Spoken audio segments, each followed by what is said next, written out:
председателке.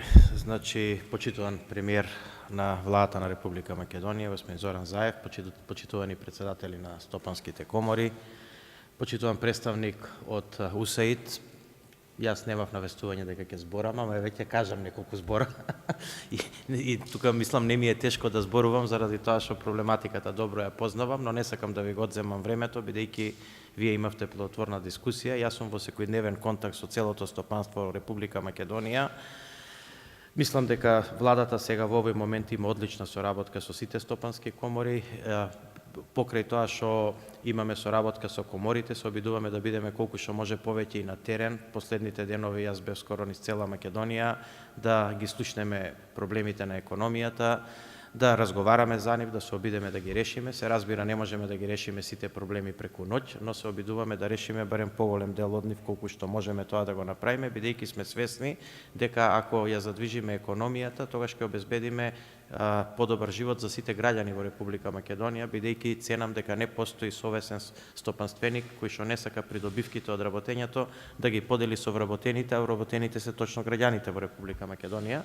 Така да во таа насока јас излегов на 10 минути, имаше една ситуација на која што требаше да интервенирам на еден состанок горе кај мене, се извинувам за тоа, но фатив еден дел од излагањето на председателот на комората на информатичари, во која што рече дека е многу битно да не се донесуваат избрзани закони преку ноќ кои што ќе имаат импакт врз стопанството, а при тоа стопанството да не може на тоа да реагира. Јас апсолутно се согласувам и ние мислам дека сега сите законски решенија ги тераме во една регуларна постапка, така што можеби и премногу инклузивна и премногу транспарентна. Само сакам да ве потсетам на законот за економска поддршка што го направивме за стопанството.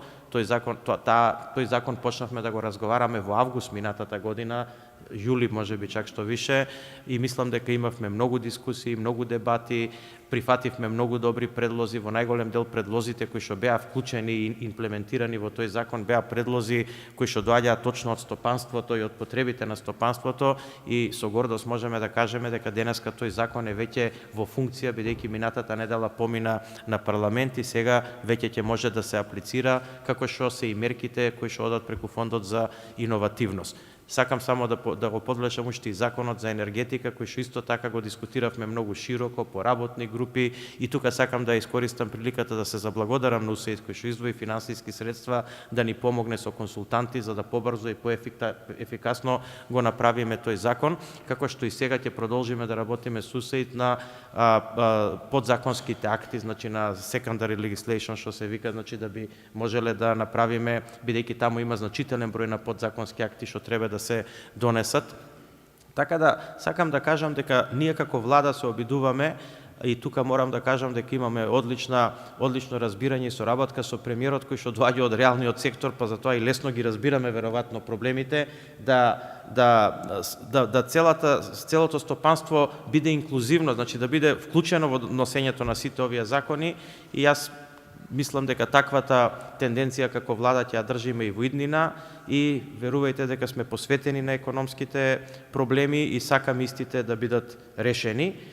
Секој дневно тие пристигаат, нормално секогаш кога едни ќе се решат, други ќе произлезат. Еве денеска гледате преминот со Косово е затворен, има одрон на косовска страна, па се обидуваме да го некако одблокираме преку Јажинче, преку Сега добив информација дека почнало некакво движење, меѓутоа тоа дал ќе биде континуирано или значи ќе ги решаваме проблемите. Значи кратко речено, јас ве повикувам сите вас да соработувате со владата, а владата ќе ви биде само партнер у таа соработка и ќе се обидува секогаш да ги разреши проблемите што се во нејзини ингеренција. При тоа да не се меша многу реалниот бизнис, пошто секогаш пак тоа ако премногу се меша може да биде од друга страна лошо. Еве јас ви благодарам на можноста што ми ја дадовте да кажам некој збор и ви честитам на потпишувањето на меморандумот.